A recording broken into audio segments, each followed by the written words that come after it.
It's been a while since we've been together. In that time, we figured out how to take what we used to do here and get it done here.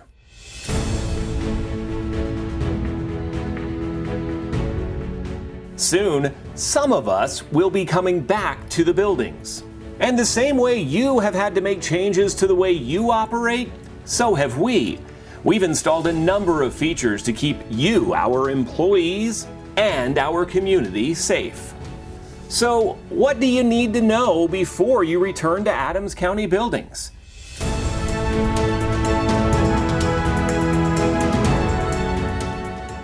First, your temperature will be taken before you enter the building.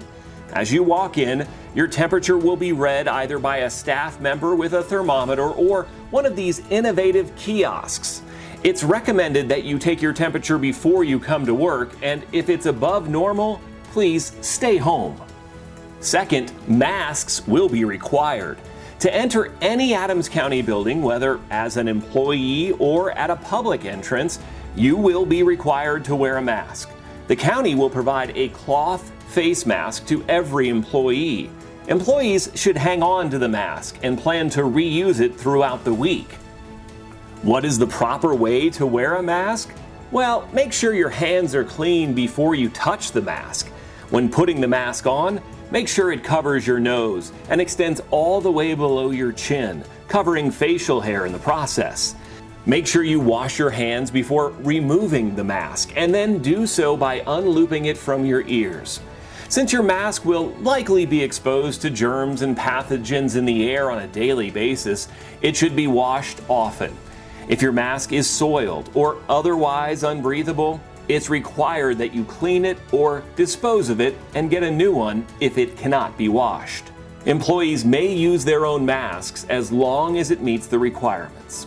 Sneeze guards have been installed in areas where employees will interact in close contact with the public, places like human services, motor vehicle, community and economic development, and the main lobby. If you handle transactions where paperwork or cash are exchanged, you'll be asked to wear gloves or sanitize the workspace between each transaction. When it comes to wearing gloves, it is important you remember the following. Make sure your hands are clean before you touch the gloves. Also, make sure there aren't any holes or blemishes in the gloves before you put them on. Blowing into a glove is a good way to do this. Once you've determined they're safe, put them on and keep them on for as long as you need to. While wearing them, avoid touching your face, as this can expose your body to any germs or pathogens that may be living on surfaces or items that you've touched. Use one hand and gently pinch the exterior of the glove and pull it so it turns inside out as it comes off your hand.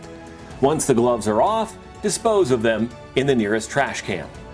If you choose not to wear gloves, you'll need to sanitize your workspace between every transaction. Cleaning products will be available at workstations, in county vehicles, and anywhere you may need them. We want to make sure every area that employees may need to be is as clean and safe as possible. And speaking of staying safe and clean, there are also new hand sanitizer dispensers at the employee and public entrances of every building.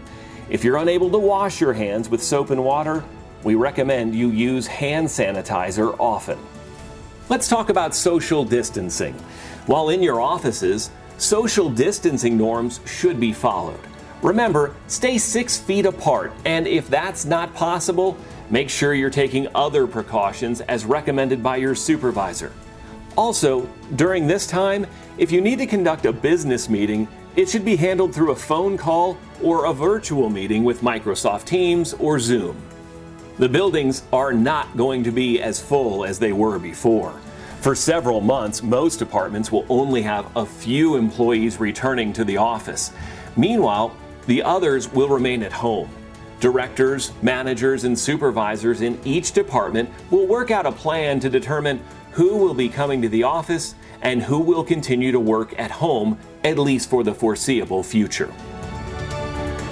Over the past few months, whether you work in the field or now you're working at home, we've learned how to live with this new normal. We've all made sacrifices, as you've seen in this video. There are many changes we'll need to adjust for those who do return to our buildings. However, we firmly believe these adjustments are the best way to ensure returning employees can work as safely and effectively as possible. If you need special accommodations as you return to the office, you can make arrangements with Rosetta Gallardo.